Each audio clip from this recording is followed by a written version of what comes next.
Welcome to another edition of Strange New Pod. I'm your Fleet Admiral and host, Julian Brown, alongside the best bridge crew this side of Uncle Quark's Youth Casino, which honestly we have to say is right next to a brothel. So that's a weird flex for Angunar, but we won't talk about that anymore. The youth needs to learn. They do. Yeah. They do. Commander Hawk was going to be here. He took the night off, which is fair. But if he was here, he'd be looking for a way to delete the record of his visit to the Maximum Umox Rub Dungeon. That's actually why he couldn't be here tonight. Captain Giraffe is here trying to figure out the latinum value of the Sluggo Cola bottles we got at SDCC 2 years ago. And Commander I don't MC have it anymore. No, you don't? I know Jesco does. Because I sent one to her. And Commander MC is here storyboarding and writing the next season of Pogandar, Cop Landlords. I am waiting impatiently for your season, MC. It's already done. The strike is over. Let's go. Let's go. I love it. Also joining us from her own personal Decor class vessel, our resident Ferengi collective member and friend making her strange new pod return, Jesco. Welcome. Always a pleasure. I have a question, first of all. Is that a poopa? Yeah, I have a little pupa, and we'll talk about him later. I love Yes. it. I love it. It is good to have you all back, Jesco. It is great to have you back. Yes, we are typecasting you. You are our Ferengi expert. You did our Best of Ferengi series with us, so that was a lot of fun. And now you're here for this one, which was an amazing episode of Lower Decks. That's right. We are here this week to review and deep dive episode 406 of Star Trek Lower Decks, Parth Ferengi's Heart Place. I think I said that right. That's the titles this season have been top Interesting. notch. Yeah. So Very TOS. very TOS. Mhm. What happens when the Cerritos and the Toronto visit Ferenginar to begin the negotiations for their entry into the Federation? By the way, Picard season 2 showed us that they were part of the Federation at this point with the flag at Starfleet Academy, so we know it works out. Always And good. Discovery. And Discovery. future. That's right. That's right. Why doesn't the Admiral listen to Carol when Ramen Leader are clearly playing him? How do Tendi and Rutherford handle having to pretend to be married to each other? Who knew Boim loved sleazy morning television? I mean, we all like a little We bit knew. of... We Yeah. did know. We did. You're not wrong. You're not wrong. And why does Mariner try to self-sabotage when she has nothing to rebel against? So many arcs on this episode. We're going to break them all down. But first, I had Hawk on here. That does mean it goes to you, Giraffe. I'm sorry. Unless, listen, I could be nice. I could read No, them if I you have want. it. Okay. Look, I have the outline actually on my phone. Like, be proud of me, like, for a second. Is it the right place? No. We'll find out. but It's the right outline. So You're know. on the outline. That's something. Ishka's vision. I love it. Okay, thank you, patrons. Thanks, Simon Steiger, Jeffrey, Maria Gasset, Tallulah, Jen Stein, Tina Alexander, Joseph Parito, Noe Santos, Kung Hui, Takako Nagumo, Fernanda Nogales, SMK, Laura Lindemann, Colin Davidson, Jesco, hey! There she is. Michael Graham, Emily and Travis, Gildara, Cassie, Rhoda Hamper, Maggie Light, Living Beef, Wayne Ritz, Scon of Arc, Sean, Jay Howard, Anna Yurtadon, Mahalani Uchiyama, Matt Harker, Joshua Lewis, Davy Willett. Damn, you got caught up on Yeah. Davey? I Ahead of the know, 1 year listen. anniversary of Trexperts? Come on, Giraffe. Tara Poland, Slope 74, Wood Parakeet, Joshua Miller, Adam Sanders, Aris Penjin, Lenky Guy, Aaron Walke, Carl Engeli, Michael Kwan, TJ, Mir, Caitlin, Elizabeth, Dean, Jim McMahon, the Chief Ernesto Castagna, Sedano 317, Puka Hair, Free Fly Short, Cat TP. Suppose tripping the read alert over a pineapple. Sean Manning, congressional baseball fan. Chris Waterman, RHCB, and Martin Simpson. Thank you. And thank you to our amazing executive producers, Simon Steiger, Commander Chris Waterman, and the Chief Ernesto Castagna. Woo woo! You all freaking rock. Has the pod started? Yes, Matt, we're here. Can you Yeah. see us? I hope so. I No, hope you Matt can is see us. having trouble. Matt has Hi. been having problems. Oh, yeah. okay. Hi, Matt. Internet is not working. I don't know what's going on. Should also say good evening and welcome to the amazing YouTube collective. It is hopping as always. Good to have everybody there. We want to hear Jesco talk about the Ferengi as much as possible. So we are going to try and burn through this news very quickly. Happy hour this Sunday. It's when I'm free and maybe other people are free. So that's just the day we could do it. If you can't make it, there'll be another one. So we're doing them every month. Go ahead. Just on the news, also, if you're part of our Patreon collective, on the Patreon, you have a free code to get you get a free ticket to I know it's Firefly, but a Jewel State live stream this Saturday. So please feel free to use it if you're into Firefly.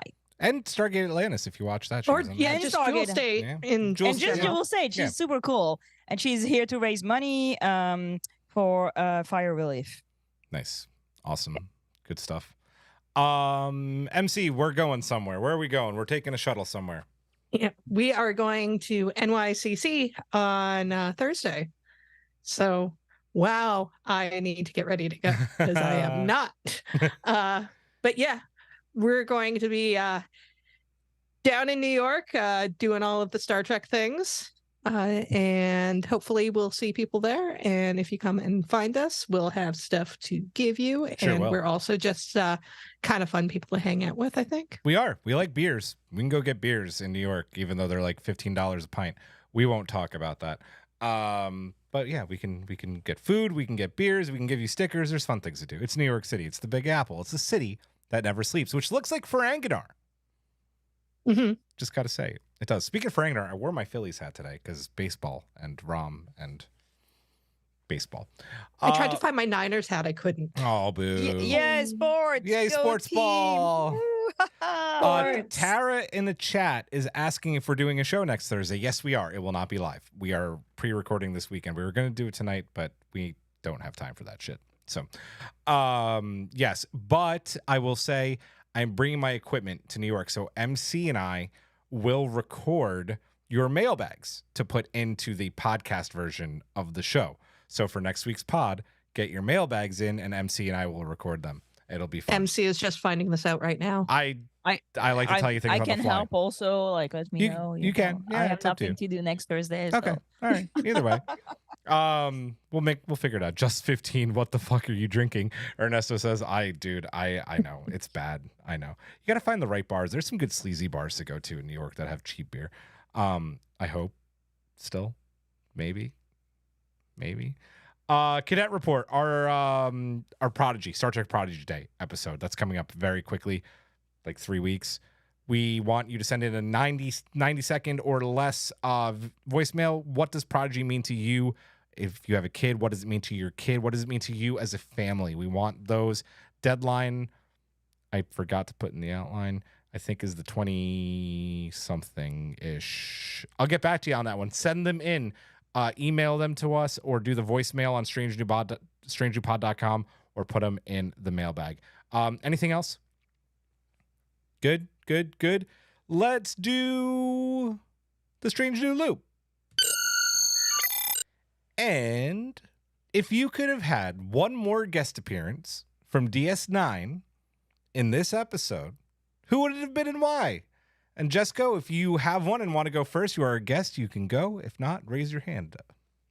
Absolutely. So this was a hard one because the answer is just all the Ferengi. But if I had to pick one to throw up and throw some wrenches into the mix, I would say Ishka would have been really fun to have to put some more fine print in that contract and get to see some more mother-son time. Nice. Love that. that. She's always my choice. Oh, of course. Ishka's amazing. Yeah, that would have been nice. Yeah, that would have been really good. MC? Giraffe, Well, anyone? my first choice is somebody who unfortunately we can't have guest star on Lower Decks, but I think it would be cool to get Brunt on. Like that would just like be some pure like what is Brunt doing in a Rom ruled Ferenginar? Like He's leading the resistance. Totally is. Totally is. Yeah. So, we can have like anybody from DS9 or it's just, Anybody like- from DS9. Anybody. Am I gonna be booed if I say Cisco because No. I'm still hanging in there? No. I'm like, It That would actually actually be a No. really fun way to bring back Cisco if it's just like in a Lower Right? Decks in the Lower Decks episode. episode on Ferenginar, no reason at all. Like, I'll take anything. I'll Wayner take a agrees crumb. with you. The Cisco should have been there. I'll take a crumb. Any crumb. Pick it. That actually would have been great if this episode started and just without any warning, instead of it being the Admiral doing the negotiations, it was Cisco negotiating with Rom, and they just didn't even make a big deal out of it. Just Cisco is back, and it is They what it can- is. I They would can have chat taken baseball. a statue to Cisco in their baseball stadium. Yeah, right. Ooh. Yeah. I I've like that, taken yeah. anything. Yeah. Crumbs, I'm telling you. I'll take it. Ernesto took mine. My answer was Jake Cisco, so I hate you. I would have loved to see Jake Cisco. No, I don't really hate Ernesto much. My other answer then, because there were so many fucking bars on Ferenginar, would have been Morn. Just have him sit at, like either at like the Star Trek The Experience knockoff or the bar Mariner was getting wasted at. Just I would have taken Morn. Hate you too, Julian. Love you, Ernesto. You're the best. So Think Morn like would me. be You agree like- with me. I hate you. going super back to Cheers, where like Norm gets the Norm call at every single bar he goes into. So like Morn also just hangs out at every single Yeah. Ferengi bar. Exactly. 100%. Yes. Yes. Let's see. Any in the chat? A lot of people like Brunt. Avery comes Ezra. back only for this. Yum Yum Pod says yes. Yes. Yeah. Ezra. Yeah. Sure. Turn Morn into turns out Morn is a franchise. David Ellis says I like it. Are there more? Are there more? Am I missing? Thank you, Norm, for agreeing with me with Moogie. Yes. There you go. Yes, indeed. Best choice. Best choice. Best choice. Only choice. I mean, I think all of the above, seriously. Yeah, Like, just have a complete DS9 What's, reunion in a 24-minute episode. Morn is what? What's the name of his species again? Ooh, I don't remember. Lurian? Lurian? I Lurian. read a book with them and I forgot. Yeah, Lurian, like imagine that there's just one mandatory Lurian in every Ferengi bar. And Yeah. that's all. And we think it's Morn, but it's actually different ones every time. He's on the payroll. He's well, on I the payroll. bet you at Quarks, since it's a franchise, he had that hologram of Morn in Who Mourns for Morn because Yeah. like business went down when Morn wasn't there. See? So in his franchise, he's gonna have a Morn in all of them. Yeah. Yep. They kept Morn hanging out at the DS9 bar in the Promenade in Star Trek Online as well. So Mhm. what was I going to say? So Tara has a nice one, and I think they could have maybe pulled it off. They decided not to. I understand, but it's the voice of Nog, which I think was what Giraffe was going to say. I was gonna say that, and then I was Yeah. like, no, I'm gonna make everybody sad. I think he so could have I just went had like a Cisco. nice line, like maybe he was stationed on the Toronto now, and like I was gonna, and like I was gonna maybe bring that up later. Yeah, maybe he smelled the tube grubs in the room, and you just hear like his voice coming from the bridge, like tube grubs, and it could have just been like something nice and simple like that. I don't know. I was hoping for Rom to mention, oh, my son's in Starfleet. Yeah. That Yeah. would be nice. I can bring this. Yeah, no, I think that like the Admiral should have like mentioned that, Nog was in Starfleet. So yeah, of course Ferengi it's gonna be no problem. And then Carol's just like, yeah, you don't know Ferengi. Yeah. Yep. Kay Quinn, I love sausage. I mean, I like sausage too, but people don't need to know the technical bullshit. Giraffe, you were saying I have a nice shirt. Yeah, you have a nice shirt. And if you want the same shirt that Julian is wearing or any other Star Trek shirt, you know that you can get 20% off at Heroes and Villain using our code out of your first purchase. And the code is strange. Like strange new pot, strange. Yep. they just released a brand new line of creature shirts. So Star Trek shirt. yep, Yeah. go check them out. We'll have them all in our Instagram story. I'm expecting a package on Sunday, so we'll be showing those off. I'm going to be doing some modeling at NYCC, so that'll be fun. Yeah, 20% off your first order. Yeah, there's the plug. Yep. Ernesto is right. We're that predictable now. Hopefully we don't run into any more tech issues. We are going to get into this one, guys. Thank you for sticking with us through that. Sometimes this shit just happens. I have my Latinum too. Mine's on my shelf. But I do have it. I upgraded. Oh my God. Jessica's rich. Oh, I love it. I love it. Boimler advertising during the podcast. Norma says, What do you call that? A commercial? Commercial? oh, Yeah. it was so good. Product plus mint. Oh man. They Good could just stuff. lie. We Just- do not lie, though. No, we The don't. shirt, Julian's shirt will make your lobes grow. Yes, All they the will. women Yes, it will will. throw themselves at you. Mhm. That's true. That's true. That's very true. Do I just press this now to get it over with? I want to know what the hell is going on. Yes. I think Let's that was review the appropriate. episode. Let's do it. review the Let's do it. episode. It is our review of episode 406 of Star Trek Lower Decks, Parth Ferengi's Heart Place. Our roundtable order tonight will go Jesco, Giraffe, MC, followed by myself. It is Girls' Night on Strange New Pod. I wouldn't have it any other way. I could just fuck off and you guys could do the show. Dabo Girls Night. Let's Dabo go. Girls Night. Yes, I like it. Let's get into this one, guys, right? Tube grubs and hand grenades. Grand Nagus, Rom, and First Clerk Lita, they are welcomed aboard the USS Toronto, by the way. Big ups. I'm not going to get it because I'm just going to make a mess of my desk and I could see it all happening now. Big ups to the Paramount class. Beautiful ship. It's one of my favorites. They are there to begin their negotiations for entry into the Federation. But then from the get-go, the Admiral thinks that, no pun intended, it's going to be a home run. It's just going to be easy peasy. But he keeps looking down on Rom and keeps paying for it. Oh, nice. I love it. I love it. And then literally all while Carol, who clearly has experience with Ferengi, tells him he's being played and he just doesn't get it. What did we think about how the Admiral handled this and how, like, hot shit, right? Like, the Federation think they're super hot shit. How they think that about themselves, and Carol being smarter than them all, and Rom and Lita playing them all for fools. Jessica. So the Admiral obviously was not briefed very well. And I think Rom has been playing the long con on the entire galaxy.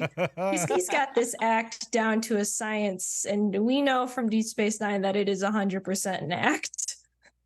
Dude has brains. Yeah.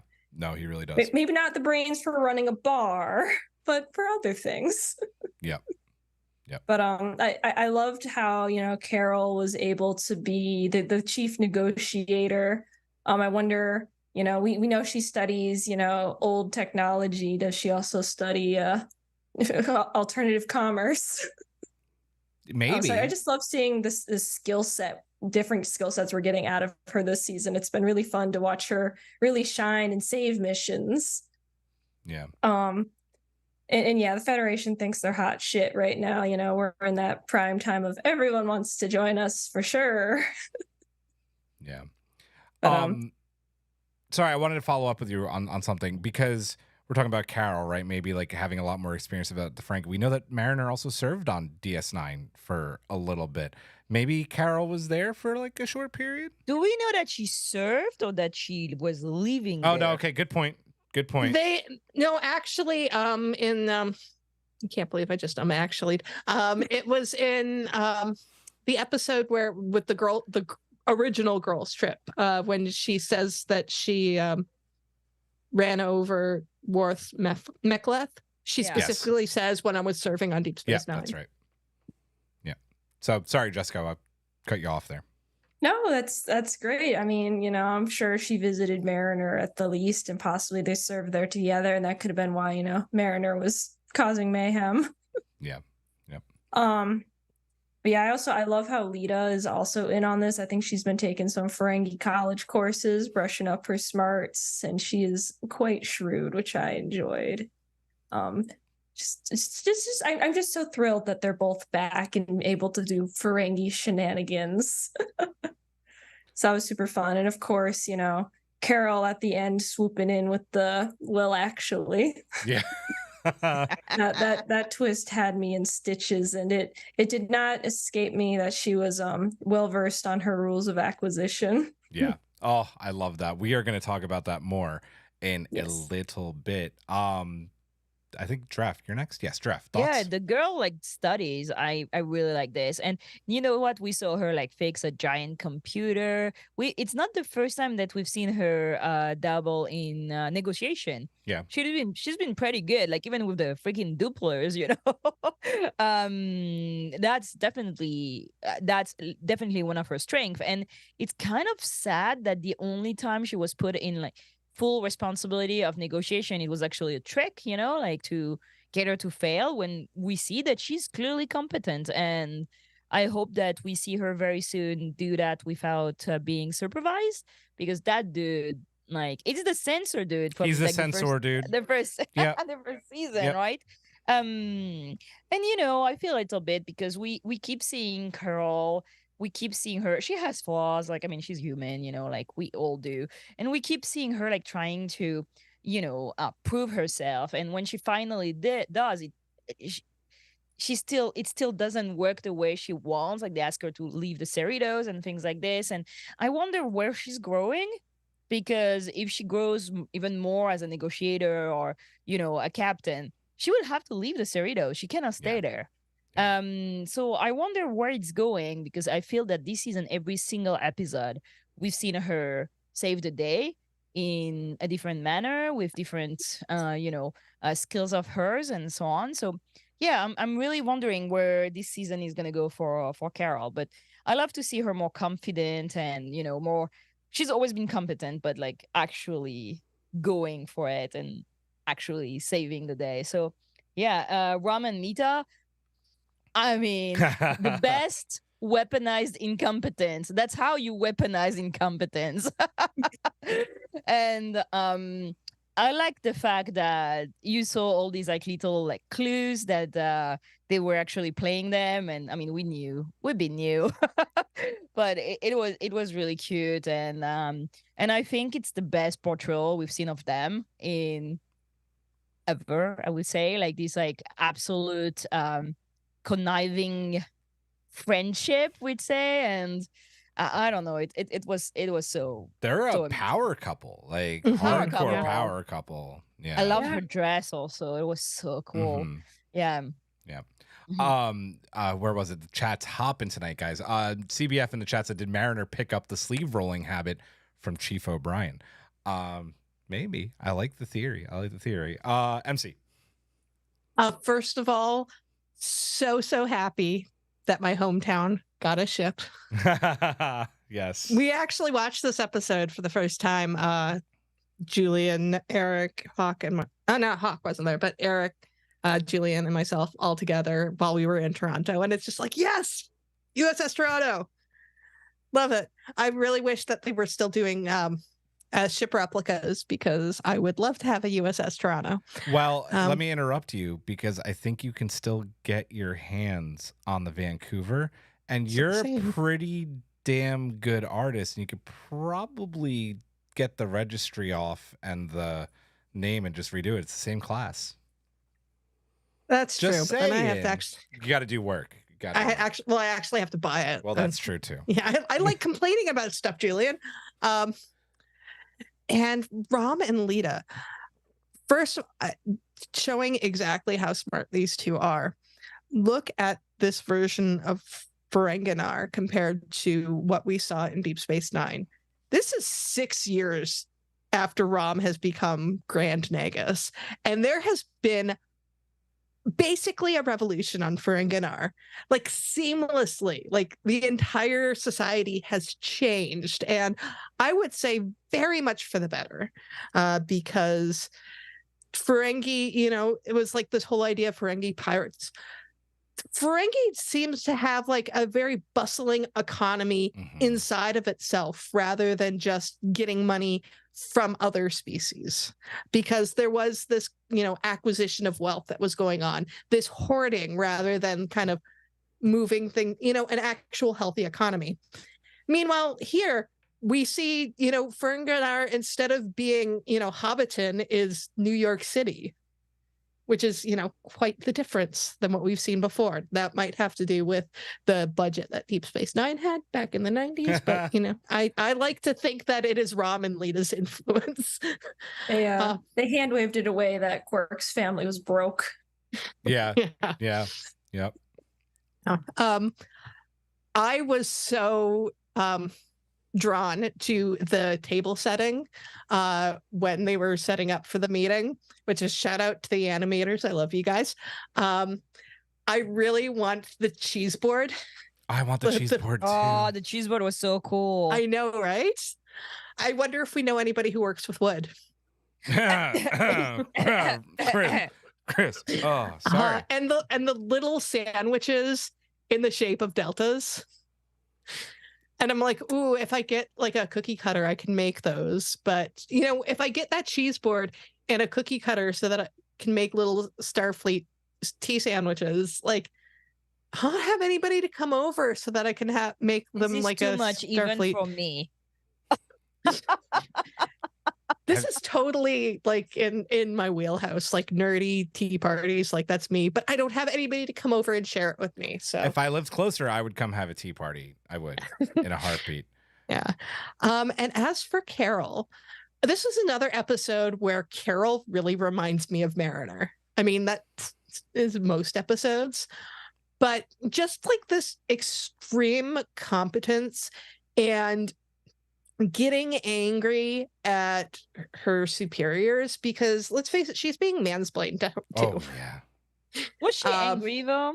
I think she was. She was annoyed, but I don't know if she was angry. I think she was angry, but she's a professional. She knows how she can, she can keep it inside. But I mean, like, the Admiral was so fucking obnoxious. Like, deep down, she's just like, fuck you, man. Just let me, at least finish my sentence with you. Like, he's like, not letting her, express herself because he thinks he knows better than her. And this seems very Mariner-like to me, in that Mariner, usually rightfully so, thinks she knows better, and knows what is better specifically for Starfleet, the Federation. And like Mariner, in this episode, she goes outside of her parameters to get things done, because I mean, she's making this deal while an admiral is like, no, we can't do this, and it's the way things actually get done. So again, Carol, Beckett, mother-daughter team, absolutely perfect. Love them. Yep. You guys kind of hit it on the head. I just loved Rom during all of this, acting like an imbecile, even though he was the smartest person in the room. Especially, I think it's after a commercial break, right? They come back and the idiot admiral's like, so, Mr. Nagus. And Rom's just like, no, just Nagus. And then he goes, well, Nagus, Grand Nagus.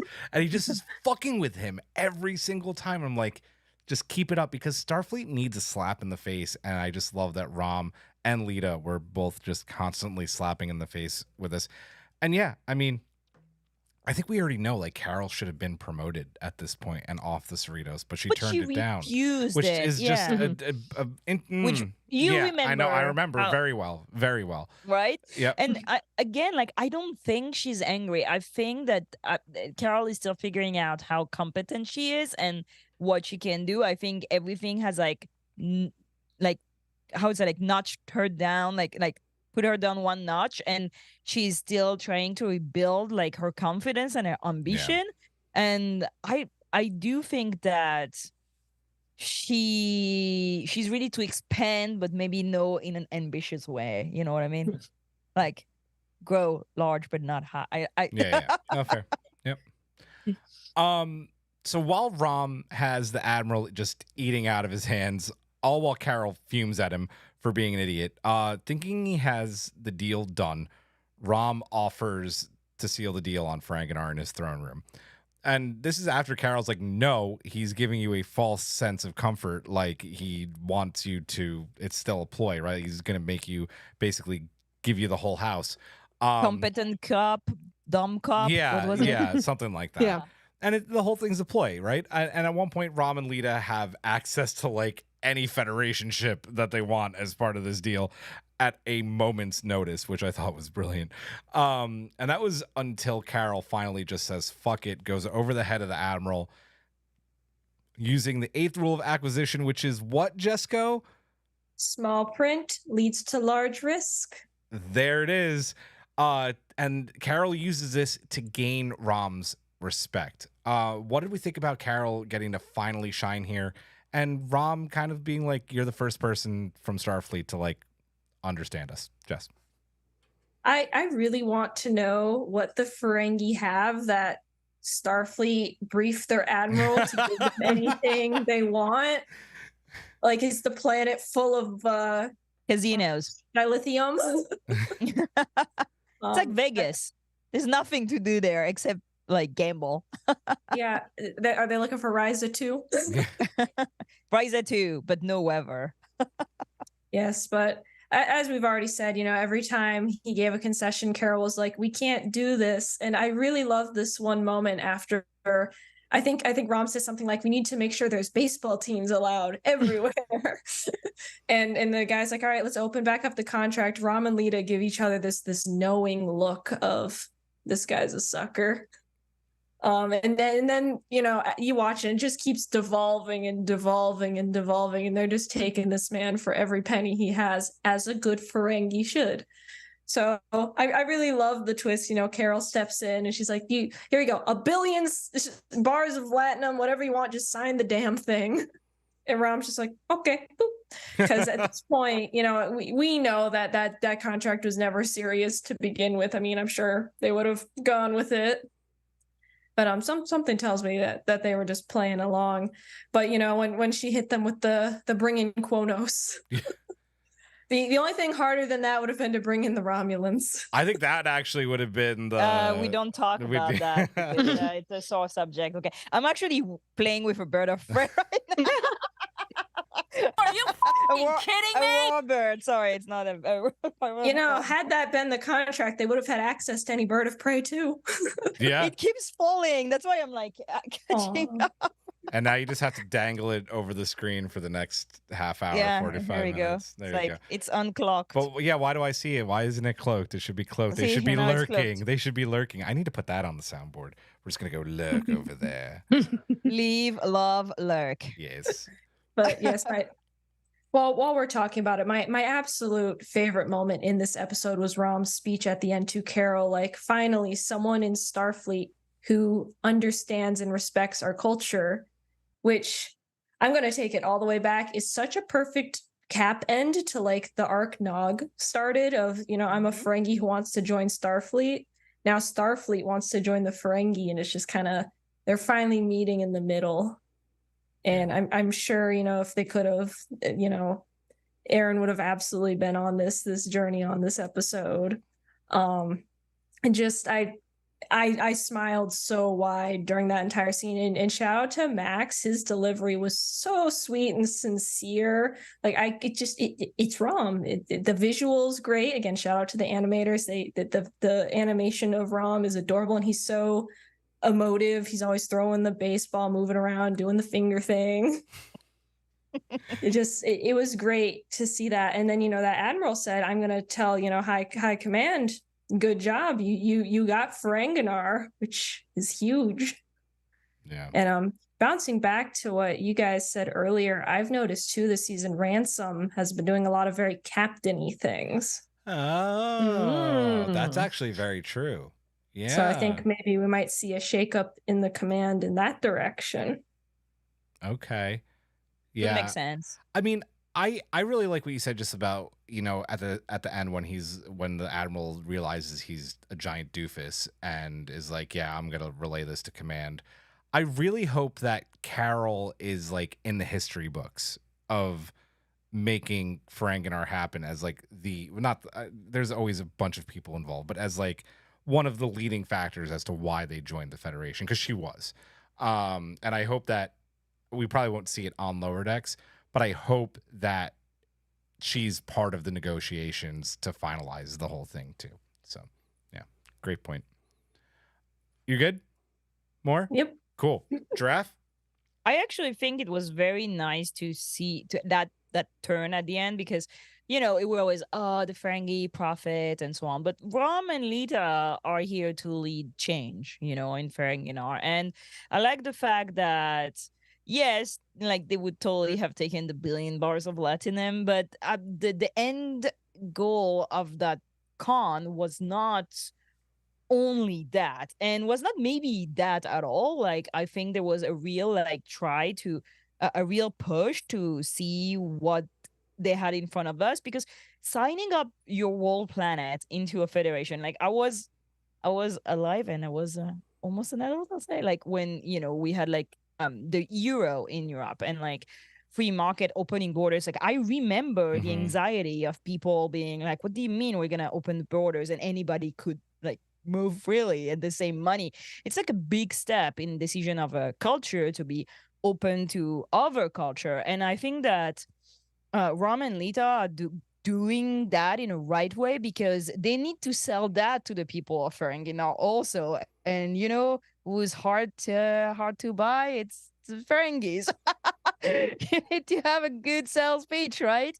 And the fact that they could say, oh, they swindled us, they actually haggled, and like they got us on the fine print. It's such a badge of honor to be the Federation are not doofuses. They're not stupid. And I think that when they see the Admiral like going this way, they kind of like make it bigger and bigger and more obvious and more stupid and more insane, because they want that. They need that reaction from Starfleet if they want the planet of Ferenginar and the people of Ferenginar to not be pissed at them for that, or like to follow that that decision. So I think it was like, if you dig a little bit, like there's like such a really deep like culture in contact thing going on. And I love the fact that it's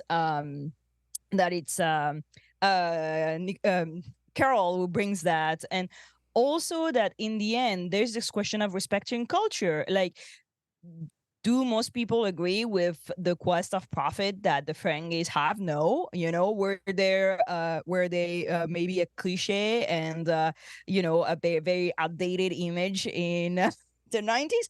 Maybe, but I like the fact that now we're pushing them into, no, it's their culture. And you know what? You need to also respect their way of doing things, even if you don't agree with it, because they do, like Rom has a good heart. He wants the good of the people. And we've seen so many reforms going on Ferengi now, like seeing all the women close except one in that episode was like really interesting to see. So I do think that, again, Lower Decks pushes like the canon and like the lore of Star Trek in a way that is very hopeful, very interesting, but at the same time like raising many more questions and many more ideas on how do you deal with other cultures and how do you bring them at the table for negotiation. Well, it starts by understanding and respecting their culture also.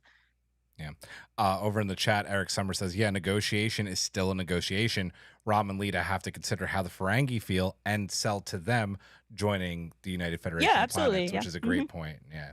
I think they've also got the Dominion War going for them too. The Federation saved them from losing so many more profits by the war. Yeah. But I think the Dominion War is also making the Federation post-Dominion War frantic to like re-strengthen and gain more members, which is why they maybe were playing a little bit too fast and loose with this negotiation.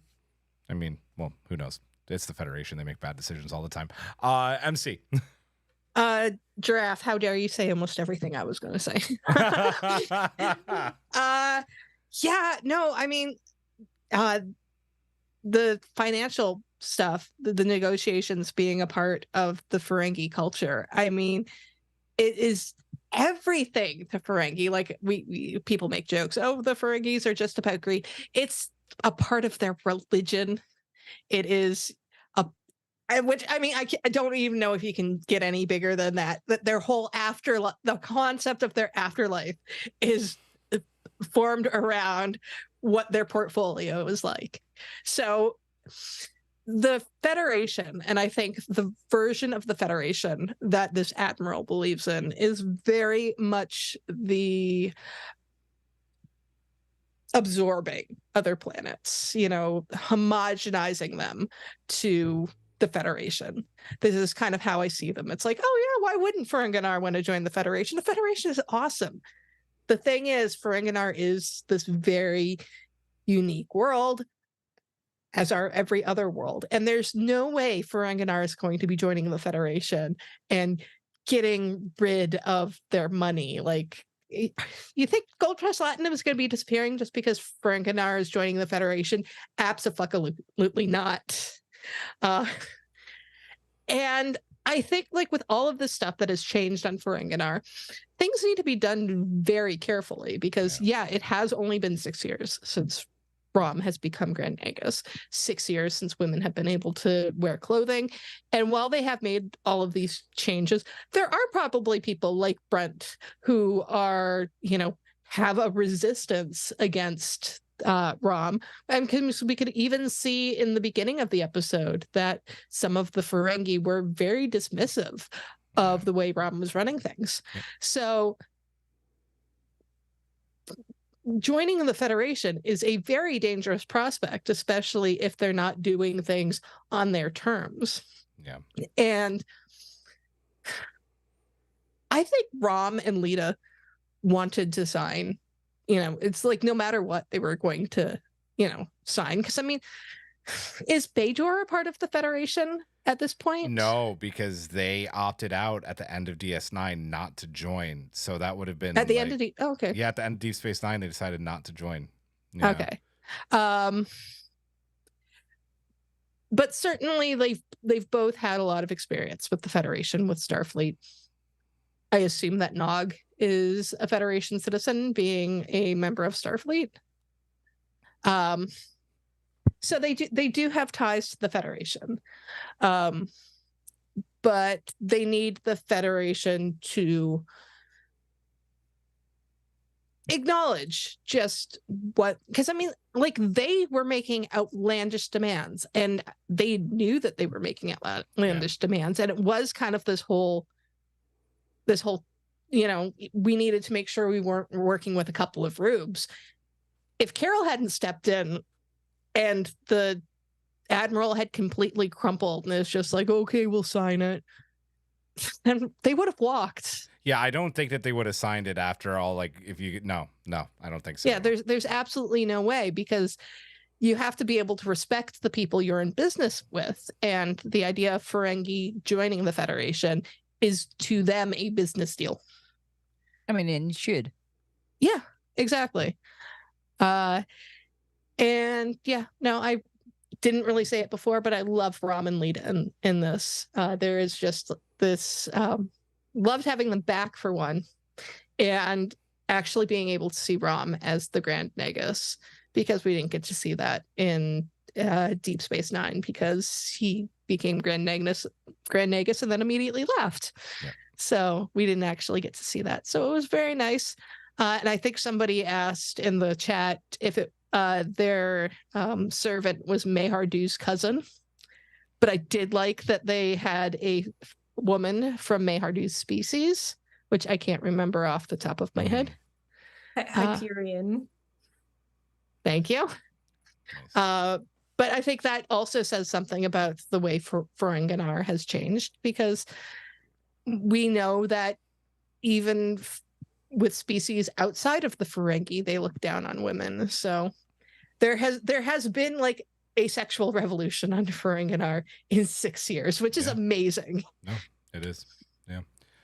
I'm not even going to try and talk about anything that you guys just said, because it was perfect. So I'll use my pass button, other than to say I just adored Carol at the end, and I already said, like, I hope she's in the Ferengi are joining the Federation story. That's the biggest thing that I wanted to say. Star-crossed awkward. We have been talking about the will they, won't they of Tendi and Rutherford since season 1.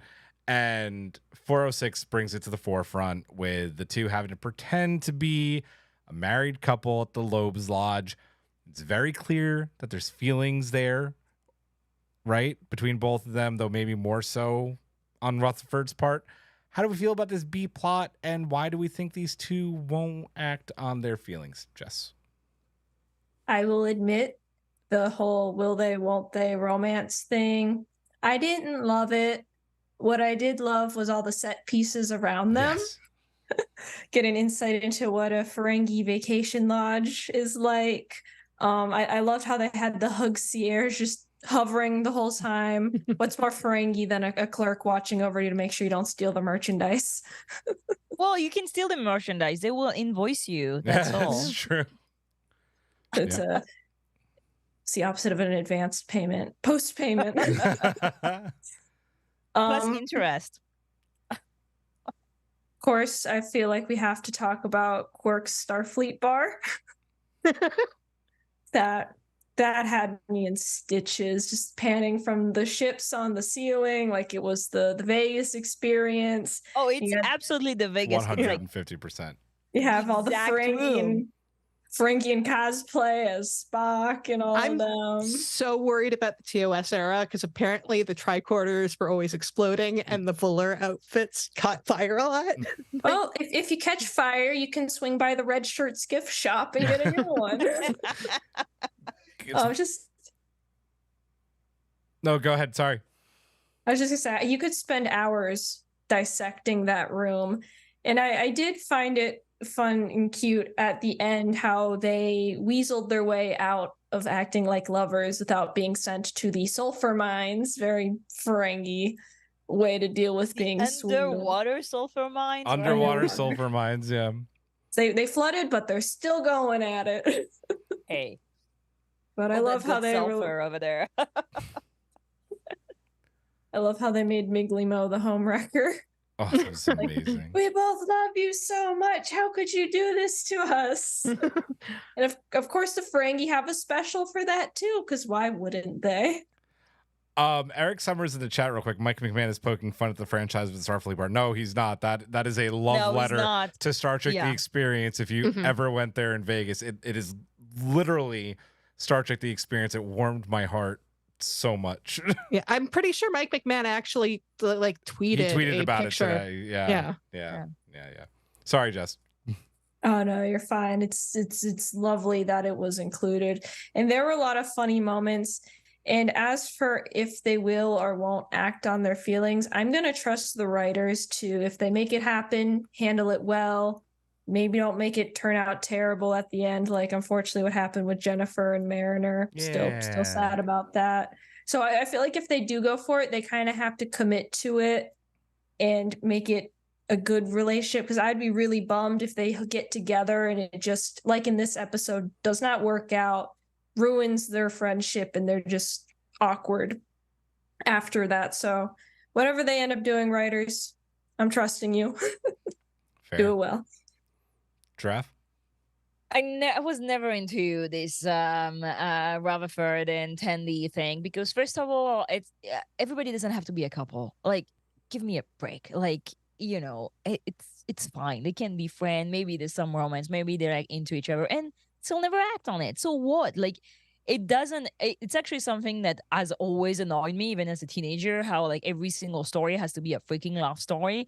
Like most of us, like, I don't know, we're like, a lot of things happens to us, and like in every setting you don't have a lover or like a romance or a love affair. Like, you know, I don't know, maybe I'm the boring one, I don't know. But so I was a bit like disappointed when like they were, you're gonna play the couple because you're the only two, like, you know, who maybe didn't bang each other on the ship. So that made me laugh. I was like, okay, I'm gonna buy this. Let's see where it goes. But then their awkwardness and their inability to actually keep being each other, or like being themselves with each other out of the setting of the Cerritos, is kind of weird. Like I could not really understand what Mhm. was going on, because like if you're so at ease with somebody in the setting of the Cerritos, like then it's fine. Like just keep saying this, doing the same thing. But they were being awkward, and there was this thing like, oh, and being naked, and like, the lingerie and so on. So uh, I was like, oh, so are they uneasy around the fact of romance in general, or are they uneasy around the fact of romance with each other, or are they uneasy about each other outside of the setting of the Cerritos? I was like, I I for me there was more something that these two kids basically had set up such a habit of being to around each other in that precise setting with that precise rules and with the precise way of interacting, that as soon they're like out of this, they don't know how to act with each other, which is kind of sad because they're best friends. And you can be silly with your best friend in any settings. That's the that's the goal of it. So I do hope they don't make it a romance, because that would be super freaking disappointing. Like, to me, Fair.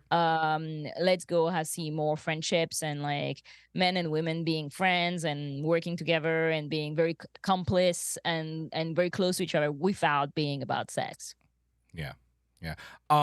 Jamal Taylor in the chat, I think this is a good point. They've been setting it up since the beginning of the series. It seems like they're very, very inexperienced with that kind of relationship, and they don't want to break their friendship. And that last part is actually what I want to say, so I'll just say it now. Sorry, MC. I think that's like a big reason why they won't they. And I do agree. I'm going to read another comment. Yum Yum Pod writes, "Let the age of will they won't they end." Yes. Like if you were going to get them together, this should have been it. Like, right? I think I've said the whole time I do ship them, but I don't care if it goes either way. I like them as friends, but if they want to take it that way, take it that way. But that's my biggest takeaway from this. The part of the reason it's awkward is because they really love, even if they do love each other and have romantic feelings for each other, I think they love their just friendship even more, which is why they're making it so impossible to act on. But like, if this was the opportunity to do it, then this needs to be the end of it. Like, I don't want any more will they won't they. So Right. And I mean, in the earlier season, didn't Rutherford, he was dating Ensign Barnes for like 2 episodes. Yeah. So, And I think Tendi was low-key jealous, right? Like a little bit. Maybe, but also she just wanted to hang out with her friend. Yeah. yeah. Like, that's how I interpreted it. She was just like, this is friend time. Yeah. And also she was worried his brain was going to melt out of his ears. Also that. Yeah, Yes. that too. Yeah. Yep. MC, I took your turn. Yeah.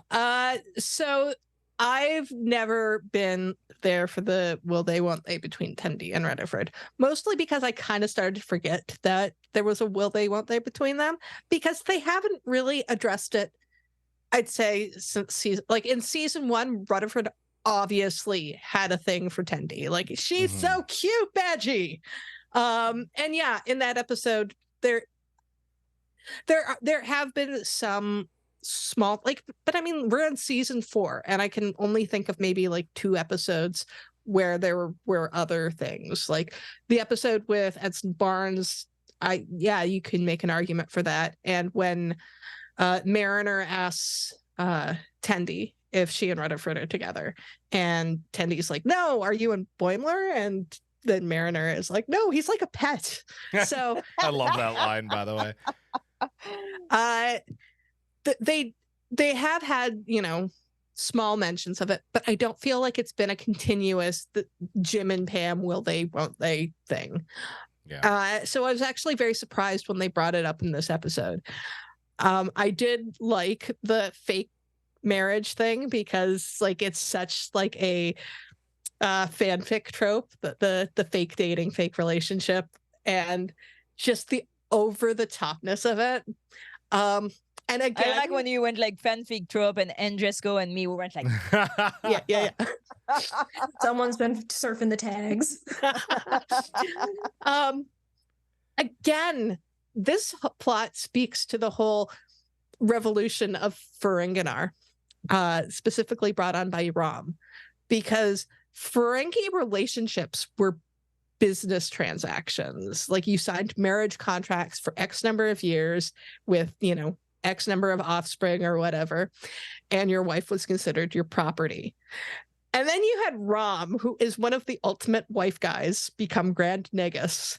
And all of a sudden you have this love hotel where you have to, eat chocolate versions of your partner and say what you love about them. Like, that's so because of Rom and Lena. It's a crash course in romance for all those Ferengi men who've never heard of it before. Yeah. Which might explain why they're so over the top about it, because they're trying to like just hammer it into Ferengi men. You have to be nice to your ladies. And as for Tendi and Rutherford's, what this actually says about them, I think this is the death keel to any of them together. I would hope. Yeah. They obviously do have a very close relationship. And I think that what this episode is saying is that they have a remarkably close relationship. But if you bring the idea of romance into it, it absolutely falls apart. Because while they might have, some stray thoughts about each other, it's not anything that they want to act on, because their relationship means that so much more to them than a relationship would. And they also know that a relationship wouldn't work. Yeah. And I think that you can have that. You can be attracted to somebody. I mean, other people who are not me, and I'm just theoretically, people can be attracted to one another, but then not act on it. And you can also have completely platonic relationships that are super close, like Rutherford and Tendi, because I will use my asexual ass as an example. I have friends that people have mistakenly thought we were in a romantic relationship because we have that sort of closeness, but then it's like absolutely not, like you know nothing about me if you think this is a romantic relationship. And I think that's what's going on with Rutherford and Tendi, that while they do have these romantic elements to their relationship, it's not going to lead anywhere, because the friendship is always going to win out in the end. And what they were going through was super that lingerie, like the Madonna cone bra, the cock piece, like holy shit. That's Jean's vision, don't you know? Oh my god. Yes, that is Jean's vision. And I mean, like the size of it, like that really speaks to it being the Ferengi.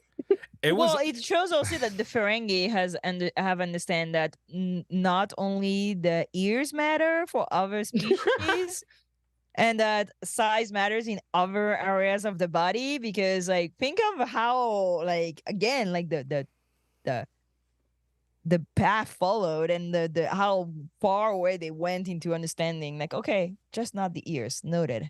Let's have like giant cone bras. I think they're into that. It's a courtesy banana hammock.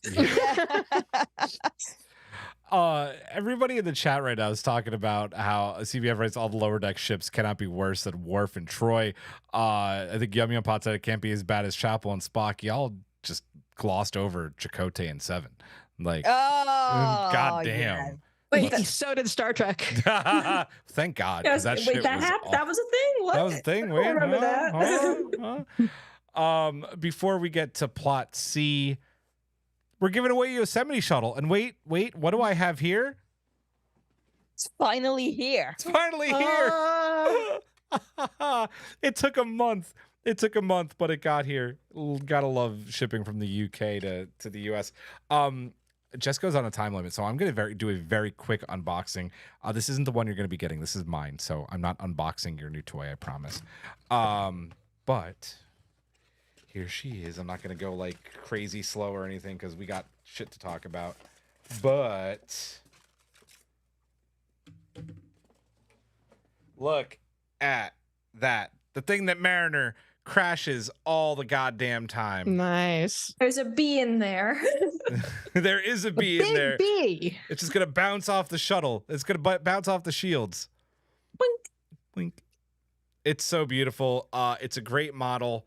It looks like it looks like a cartoon. I don't know if you can appreciate it on the video, but it's really cool. It's simple. It's gorgeous.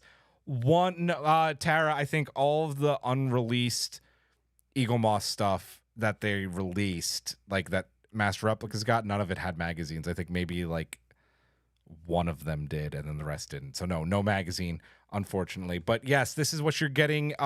If you win it, you can stack your entries. Jesco, what is our secret code word tonight? Profit. Profit is your code word. Please email your answers to trivia@strangenewpod.com. You could also DM the Strange New Pod 9000 account, Instagram, Twitter, wherever the hell you want. Send us a DM for a Yosemite shuttlecraft right out of Lower Decks. You can crash it just like Beckett Mariner. Yes. Remember, I'll say it one more time. You can stack your entries. There's a few people pulling ahead with more entries than others.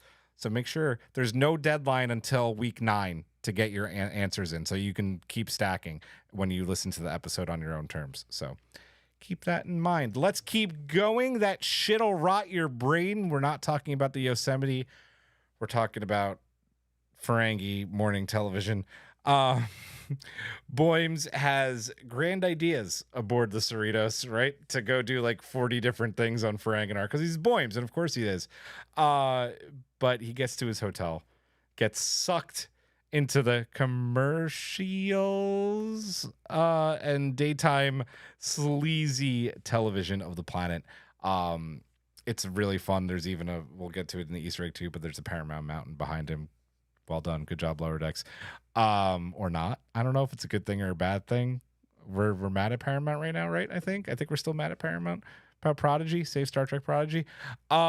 When Ransom checks in on him, he's got bags under his eyes. He's had way too much Sluggo Cola and needs to be whipped out of the room. Literally whipped by the Ferengi TNG whips by Ferengi security. It's not much of a C plot, but it is.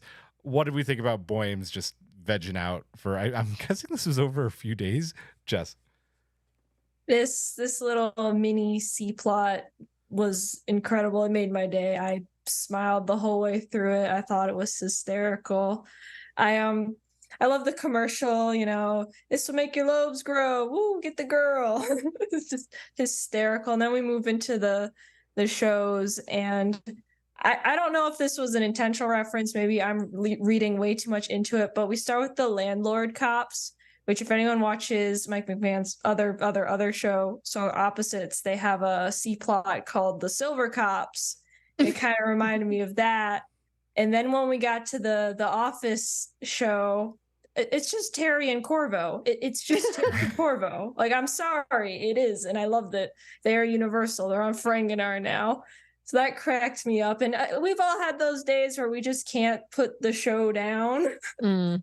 So it was very funny when Ransom checks back in on Boimler, because we do abandon him for most of the episodes when he comes back, and he's looking a little messy. He's got his Tube Grubs takeout, trying the local crappy diner, getting the takeout from there. Just the fact that they packed so many little references. And I also think this was a nod to Quark's childhood love, Marauder Mo, which was his TV show with all the merchandising known to man. I'm sure you can get action figures of your landlord cops as well. Yep. It's just cool to see like a little insight into hyper, crazy Ferengi culture, what they're up to. Just the fact that they think landlords and cops are the two coolest professions. Boo. So very fitting for the Ferengi.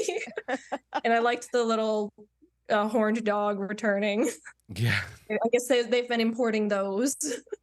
Yeah. But and then at the end, the Ferengi security having the whip was like, I didn't want to remember that, but okay. Just go limp and don't fight it. I love that. Go limp. Yeah. Giraffe, before you go, we have a request from Jean Kang in the chat for the Blast Shield song. So I do have it. Ooh, this is the new shuttle with the blast shield. Yeah. It's a blast shield. It's a blast shield. And it comes down and it goes up. Blast shield. Giraffe. So, okay, I've been obsessed with that question about how would post scarcity, no money, no haggle, no, like everything works with no money. You just get the things. How people who grew up in such society would do in our society. We see it a little bit in Voyage Home. I think it's Voyage Home, where they're like, money, and they're like, I Mm. don't know, we have $5, and they're like, Is that a lot? is that a lot? Like, so I like when I used to live in the Middle East. At the same time, I would spend a lot of time in Japan, and like you don't have two societies like functioning in totally different ways than these two. And I would go soft when I'd be in Japan because I wouldn't have to haggle. I wouldn't have to like keep an eye on the taximeter. I wouldn't have to argue for like things. And then I would go back to Turkey and I'd be like, oh yeah, I need to like be on top of things all the time, because that's how you deal. That's how it is. And I loved it. And when I saw, and since then I had this idea in my mind, like how somebody in the Federation would deal with, dealing with all that. And seeing Boimler being super into dumb TV shows and commercials made me so happy because I'm like, yes, we're all the same. And yes, we know it's dumb. And yes, we know we're lying, but I'm going to watch hours at end of that shit. Yeah, I mean, if you look at the holodeck, they're always doing these very intellectual programs. Right? So this was a vacation for his brain. Yeah, and that's what I say. Like when I come home, I was like, I want to unplug my brain, and I put something stupid. I'm gonna watch reality TV or stuff like this because I need to not think and think about like these people. Like they're always thinking. Like how do you do that? How do you be dumb? And I love this from Boimler because I think that of all the lower deckers, he's the one that needs to learn how to unplug his brain the most. Yeah.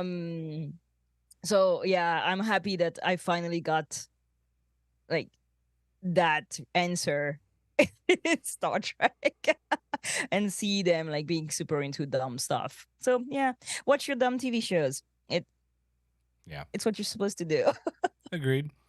MC.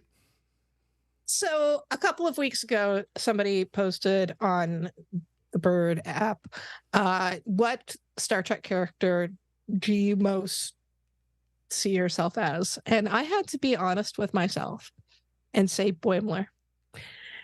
And seeing this episode, I see that I made the right choice there. Because how many days have I said, oh, I have to do this and this and this and this, and then just spent the entire day doing nothing but watching TV? Because, that ADD life where it's just like, I have a million things to do, but fuck it, I'm just going to watch TV because I'm overwhelmed by the idea of actually doing things. And now that Ferenginar is becoming a part of the Federation, can they please bring television back to Starfleet and the Federation? Yes. Because like I don't even know when it like fully disappeared, because we have references to it in like Strange New Worlds. Wait, didn't Neelix start a TV show on He Voyager? tried to. I don't know how long Janeway let that shit Right? go down. Yeah. And Pike's watching his old movies. Yep. Pike's watching his old movies. They've got movie night, like I think once a month. Discovery has movie night, Discovery yeah. and Strange New Worlds, because like they have And the Enterprise. Enterprise. Enterprise. Yeah. Archer had his So- fucking water polo.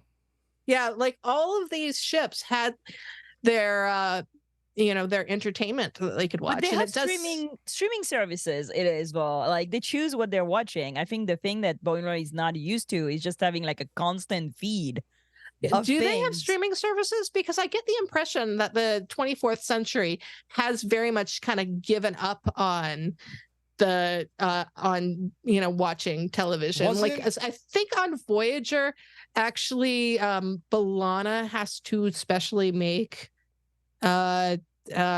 Tom a television. Yeah, I think because Shren that worked just said Paris had a TV, but I think B'Elanna made that. Yeah, right? but I think what I mean by the difference, like I don't have TV. I have a screen on Mhm. which I choose Right, what right, I'm right. watching. I put knowingly, oh, I'm going to watch that. I mean, and it's way different than the TV where we grew up, where we just like spend hours watching random stuff because we didn't know what was going to come next. And we ended up watching like 15 hours of random commercials because we're just stuck in front of it. And I think that's the main difference.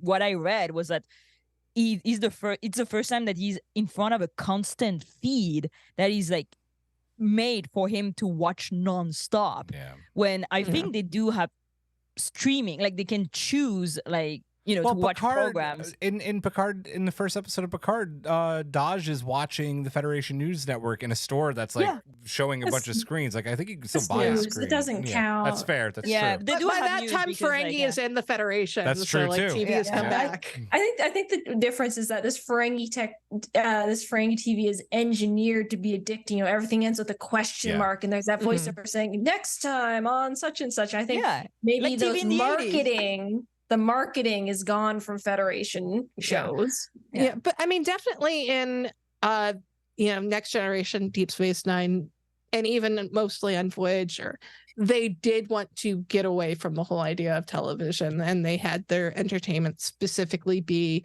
oh, we're either going to be super intellectual and read, or we're going to be doing the holodeck. And I'm sorry, like the holodeck, very cool idea, but in theory. But do you really, like, after a hard day at work, just want to walk around a room like doing things?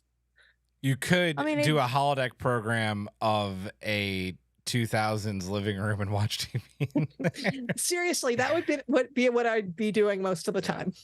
The Vulcans are fascinated by TV also in Carbon Creek, right? They're like, I Love Lucy. Yeah, I Love Lucy, and they watch like hours of it. So I love being able to bring up Carbon Creek. So I think at one point they just banned TV. I mean, like everybody's gonna get productive now. Let's do science. Someone's got to build the Enterprise. I mean, the thing is, if you're so evolved, then you can like make a healthy choice to portion out, like make TV like a small part of it, like not get addicted to it. Because Boimler, all the meditation in the world didn't stop the Vulcan being into I Love Lucy for hours at end. So well, they couldn't really do a whole lot. They were stuck in Pennsylvania. True. Okay, real quick in the chat, everybody says Tillin's missing. Tillin was in 5 episodes. Okay. Tillin is recovering. Give her a break. Tillin is also not part of the main cast. Gabrielle Ruse is a guest star. So that costs money and things. So Lynn went to Ryza to hang out with the Betazoids. Yeah. Or she's just like, having a time off. She's like, in her quarters. She's chilling. She's good. She was sick the other episode. Like, give her a break. Like, she needs like mental health day. Yep. Our last talking point, old Mariner yelling at a cloud. Yeah, she says it in this episode, right? She has all the support that she's ever wanted and just doesn't know what to do with it. Like, she doesn't know how to channel it. What happened to Jennifer Shren? Well, she broke up with Mariner in the most assholest way, so they wrote her off and didn't give her any more lines. So she's just a background character. Again. Fuck Jennifer. Yeah, exactly. Except don't. No, don't. Yeah, exactly. So she doesn't know what to do with like this newfound support. So she acts out, right? She gets wasted with Quimp, picking up a fight with a Ferengi biker gang. She gets bailed out by Quimp, who tells her she needs to find out what's eating her inside. Also owes him a massive debt. Like, lots of latinum went into bailing her out. A lot of favors pulled. She doesn't have a reason to crash Oberth class vessels anymore, even though I want that story. What do we think about Mariner's aimless self-sabotage? And is this maybe the end of it? Jess.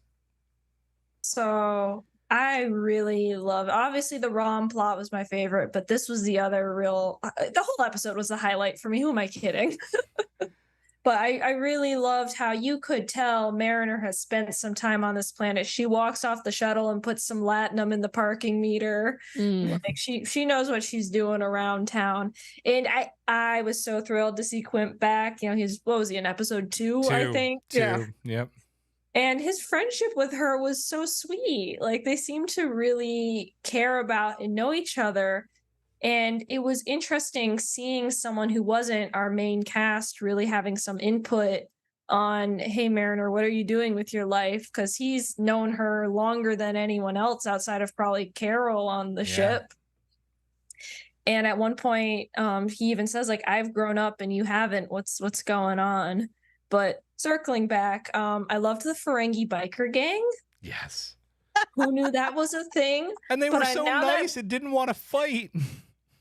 Now that we have it, I love it. I mean, Ferengi are canonically cowards. They don't pick fights. This isn't like Dom Jot with the guys who took Picard's heart out. You know, this is the world's friendliest casino, unless you like try and swindle somebody or you're winning too much. But as long as you're losing, everyone's real friendly.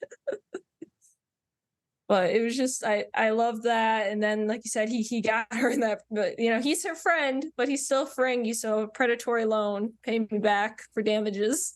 Yeah. And I love, first of all, the set piece for the Dominion Memorial is really cool. Oh my god. I'd love to get the translation of all the names scrolling up and see what that says. I'm sure there's a guide to the Ferengi script somewhere out there. So you can find out what all of the lost prophets were. It's so sad. Exactly.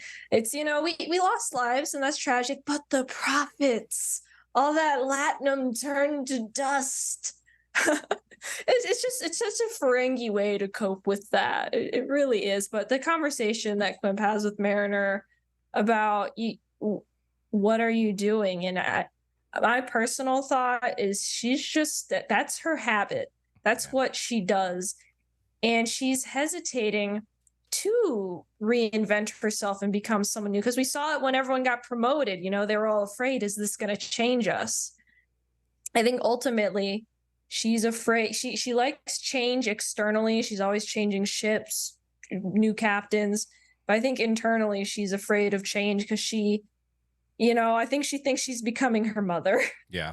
Which we've seen would actually be a good thing. Carol is a fucking badass, and, you know, and she has her friends. She's secure in who she is. And I think Mariner's realizing as she's growing up, her mom's really positive influence is on her, and she's afraid, you know, does this mean I'm next to be a captain or something? Like she likes dorking off in the lower decks, so she's just has a lot of fears about the future, even though I think this season has really shown that outside of her purposely acting out, she is ready for more responsibility, and I think she has been for a while.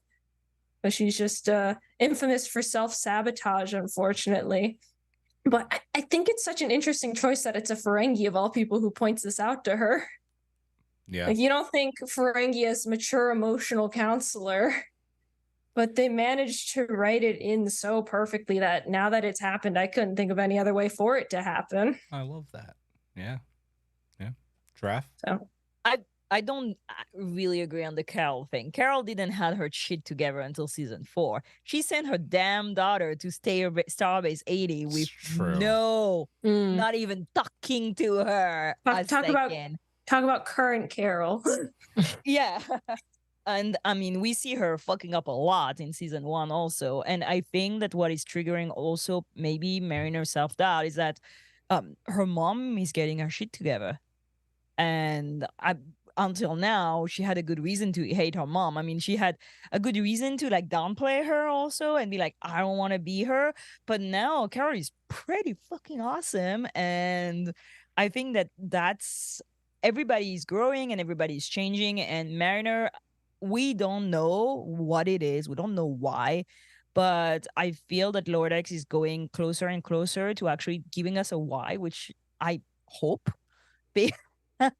And what happened and what happened, it can be like not one thing, but you know, several events or several like paths that she chose, and Mariner has clearly been broken at one point or another. And I also respect, I'm gonna say that again, not wanting to have ambition, not wanting to be the captain. Like, it's fine, like if she wants to be an ensign and that's actually her choice and that's not like a self-sabotaging shot, let her be a freaking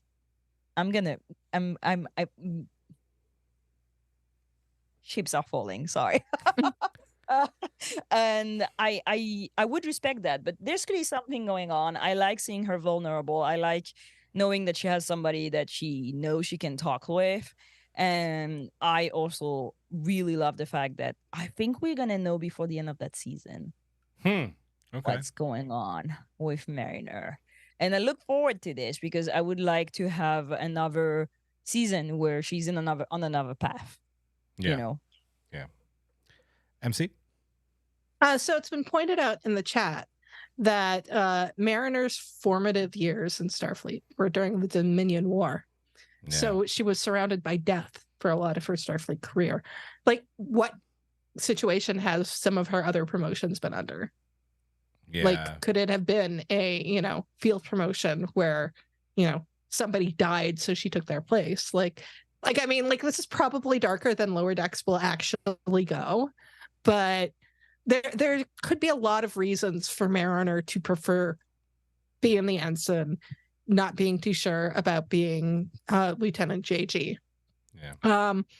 But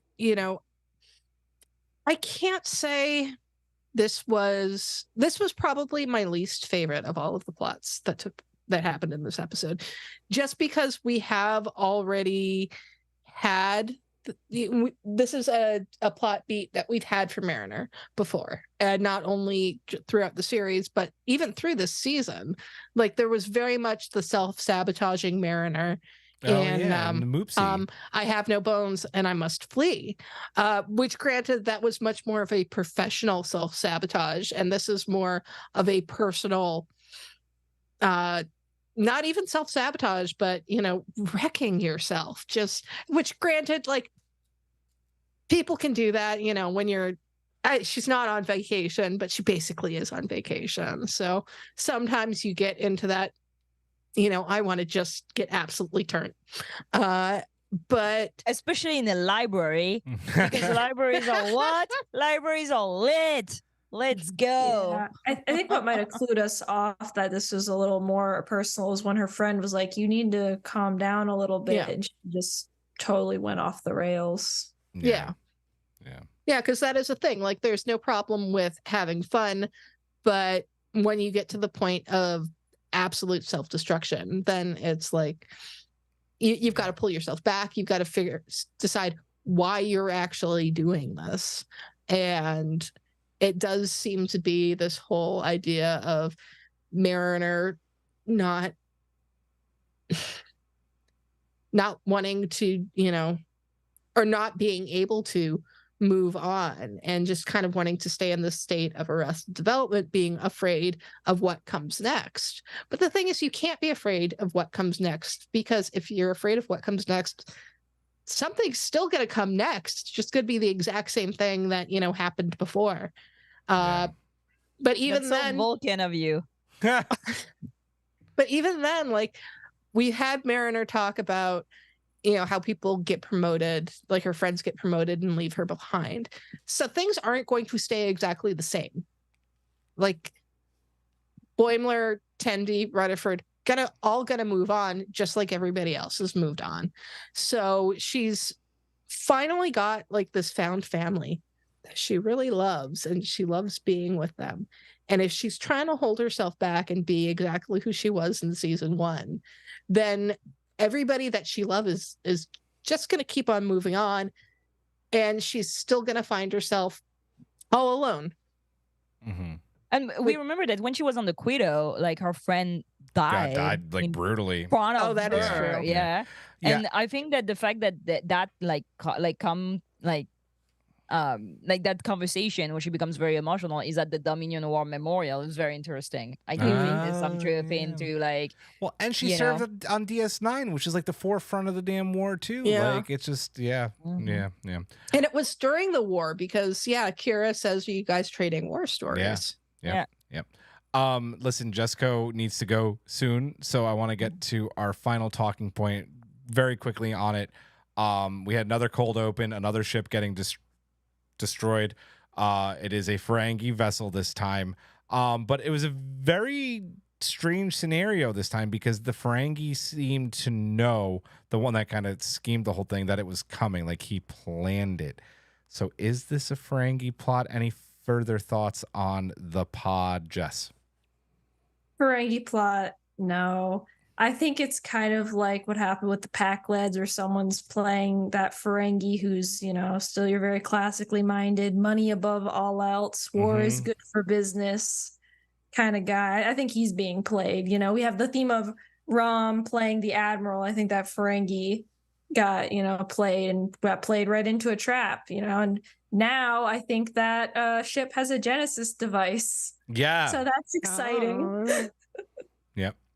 It was interesting that it's for the first time I noticed that there's one point in comment on all this ship is that the lower deckers are fucking up or going against the captain. In every single one of them, they are like criticizing the captain right. or not wanting to do what the captain is saying, or like going against whatever is going on, like the Orion, the Romulan, the Klingon. Like they're all there's something coming from the lower deckers. So I think that in the finale, maybe just before the finale, it's gonna be the Cerritos. And that's going to meet the and maybe the lower deckers on the Cerritos are not gonna act this way, and maybe that's going to be what they solve. Like how they solve like whatever is happening. So that's I just noticed that today, that I was like, well, it's like again and again the same story. It's always starts in the lower decks. Yeah. Yep. Yep. MC? So I've made up a new theory as to what exactly is going on. I mean, like I've been saying for weeks that I think they're being teleported. I've decided it's the classic Menage scenario, that they're taking all of these ships to put them in a menagerie. Maybe the same one with Moopsy. I would love for Moopsy to turn back up in the season finale. Maybe it turns out that Moopsy is actually the mastermind behind the menagerie. And that's all the thoughts I have on that cold open. Nice. Genesis. I think Jess said it. Genesis. They have Genesis. Give me Genesis. They have Phil Collins. They have Phil Collins, and yeah, that's all we need. I'm sticking with my NX-01 shuttle pod until I'm proven wrong. Gonna keep going with it. It could be two things. It can. Yeah. Let's get into your final thoughts on this episode, Jess. I freaking loved it. Best Ferengi episode since Deep Space Nine gave us the beautiful Ishka rescue mission. I loved all the insight into this new revolution on the Ferenginar, on the homeworld. I enjoyed most of the plots. I love seeing Rom back. It was hysterical. It was cute. And finally, a Ferengi episode I can show my friends without having to explain why there's naked people everywhere. For that one. Good reason to love it. Giraffe. I mean, it was not my favorite episode of the season, but still very enjoyable, very good episode. I laughed at so many little jokes. I really appreciated that there was still one naked Ferengi woman and that everybody was cool with it. And just to, add to the little like, oh, there's a woman with her hijab on the starship.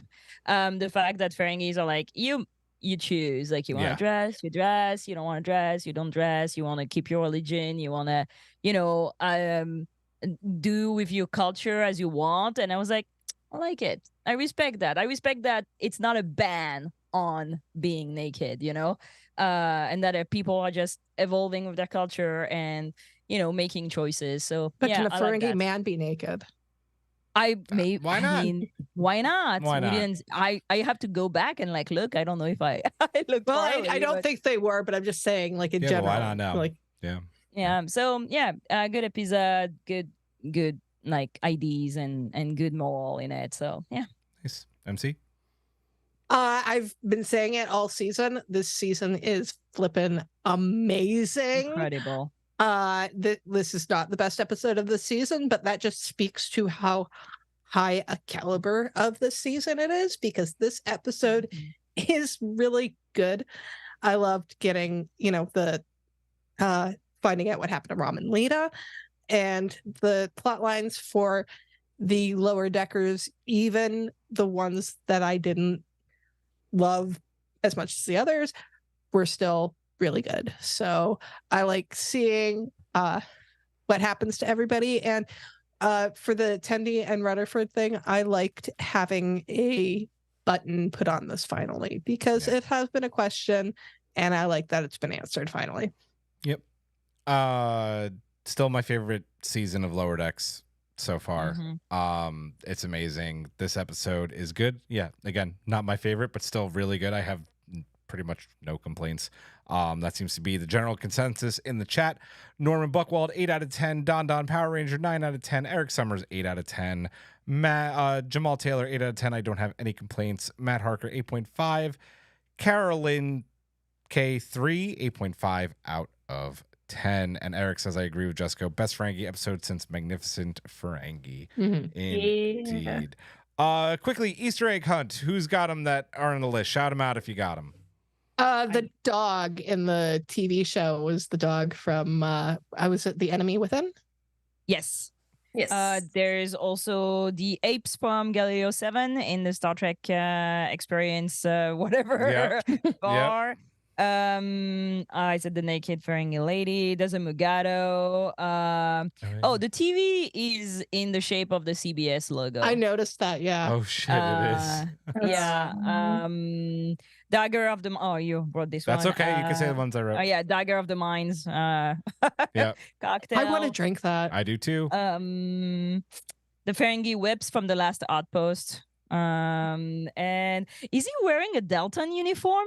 Like the guy in the their hug. It was very the hugger with the big collar. Yeah. I don't know. I was like, is that a Delton uniform? I don't know. Yeah, that's it. Oh, and can we just give our hat to the no pickle joke with Tendi? The which joke? When you say the no pickle, he said no pickle. When she's like, I can't wait for you to order a hamburger and tell them that the order is wrong. And I was like, yes. Yes, I've got some random ones. Continuing the advertisement, on the bed in the honeymoon suite, there's 2 of the towels folded into Sluggo Cola slugs. Some subliminal mind tricks there. When they first land, a Ferengi walks across in the background who's wearing the old waiter uniform. I think it looks like Pell. I hope it's Pell. Oh, that'd be awesome. Many profits. The skin tone, you can tell I've spent way too much time studying her makeup. The skin tone and the facial structure looked right, so fingers crossed that she's thriving. One of the neon signs is Latinum's Lost, which there's a Deep Space Nine novel called Lust, Latinum's Lost, which is all about the author of Ferengi Love Slave, who's actually a Vulcan woman and a Ferengi woman who are scientifically engineering this thing to make as much profit off the men as possible. Damn. I need to read that book. It's hysterical. It's hysterical. What is it called? It's called Lust, Latinum's Lost, and I think it's only available as an ebook. I don't know if they ever printed it. Oh, I'm still reading this. I'm obsessed with Vulcan Love Slave, and you get to meet the Vulcan Love Slave, and she is so logical. Tillin would love her. How am I still learning stuff like this now? Because there's so much Star Trek. So much. Thank you. So you gotta study. Yeah. Stem bolts, Mariners got self-stealing stem bolts, yeah. What else do I have? I think we already talked about most of these. Oh, and the love interest in that Will They Won't They show is Nilva, which is the same name as the guy who owns Sluggo-Cola. Oh. It's just a gay love triangle. Love to see it. Love to see it. Oh, those are damn deep cuts. I love deep cut Easter eggs. We already talked about the Star Trek, dude. The love letter to Star Trek: The Experience in Vegas, and the fact that they kept on playing the TNG music even when there's drama, when they could have gone to a new musical cue. No, they just kept playing the music because that's what was in the bar. Voyager and Enterprise still hanging there. Oh, amazing! Bring back Star Trek: The Experience. Bring back, please. The Paramount logo was behind them. It's a total. They're knocking themselves. It literally shines when they're talking about They show ads during the shows. Yeah, that was a knock on themselves. Quark branding everywhere. Because of course, baseball. I think that's it. Let's get to the subspace to poll and mailbag. Hailing frequencies open. Jess, as our guest, could you take the to poll, please? Absolutely. So we asked Trek Twitter what they thought about Lower Decks episode 406, Parth Ferengi's Heart Place, and this is what y'all had to say. Only 50% of you said home run, I'm gonna sue all of you. For damages. Damages. 42% said more Sloga Cola. Fair. 5% said I don't miss the rains on Ferenginar. And 3% said send the TNG Ferengi and you're going to the vault of destitution. I love The it. underwater sulfur mines. Yes. Yeah, I couldn't actually fit I don't miss the rains on Ferenginar on the poll on Twitter because there's a strict limit, but that's what I wanted to put, so I put it in the outline. The intention was there. Exactly. We want Jess for the poll, so Draft, could you continue please with NY Rowlight's mailbag? NY Relight wrote, this was another great payoff for the S9 fans. I loved seeing Rom and Lita return while finding out how they're reforming Ferengi culture. Can we get Mike McMahon to show run a couple in-laws? I will not watch that. MC's already rating it anyway. Maybe if they keep dying. Maybe. The Tendi and Rutherford scenes were uncomfortable to watch, though. Fair. MC with CBFs, please. CBF wrote, this was a very good and very funny episode. It's going to take me a few more innings to catch all of these Easter fly balls. I would rate this big show a full count, 3 balls, 2 strikes. But to Lynn not being in the lineup this week was an unforced error. Some Vulcan baseball knowledge could really have come in the clutch with the negotiations. Still, Lower Decks is just plain great trek. Really enjoying the season. All hits so far. Sports ball. Just real quick, CBF, as a massive baseball fan, thank you, because I understood all of that and it makes my heart full. RHCV wrote another solid episode for our statistically horniest and least committed crew.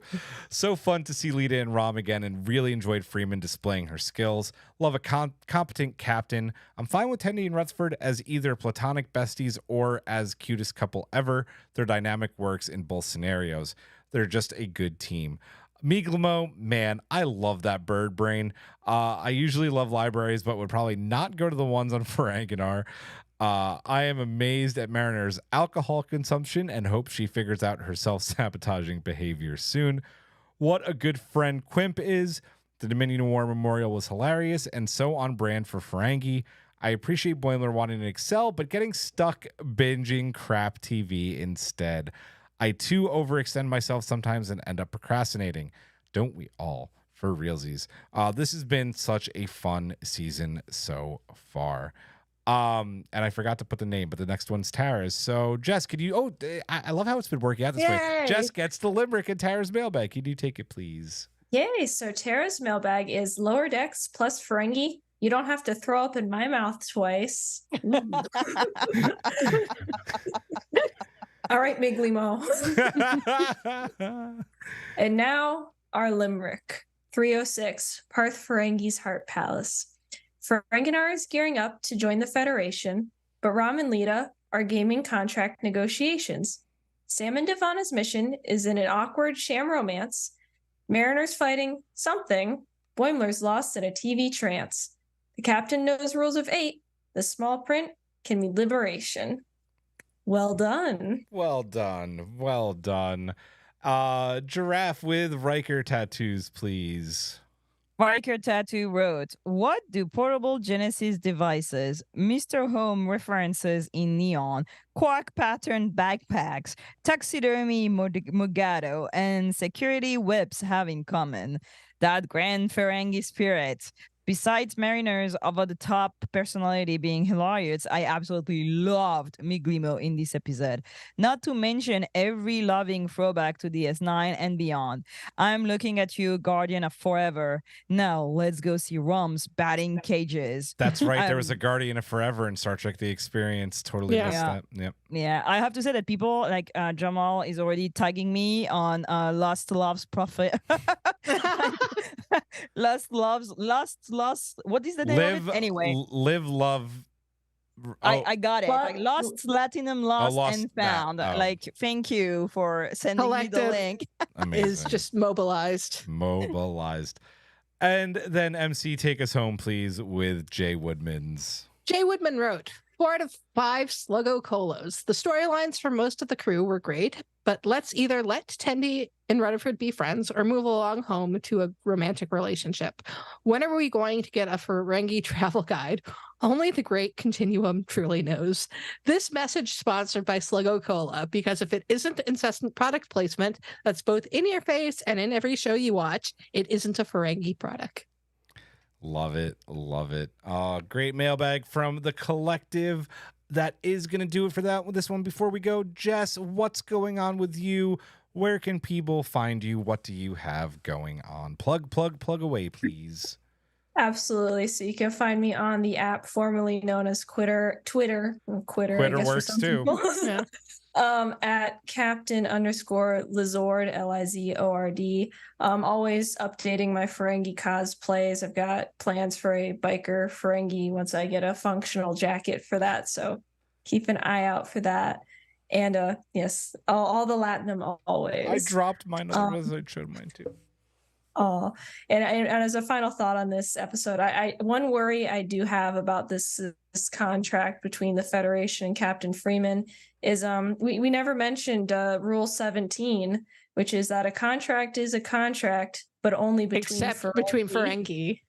So will Rom actually follow through on this? I hope we find out. Yeah, a follow-up episode would be awesome. I found That's a way to get out of it. I found it. There it is. More Latin.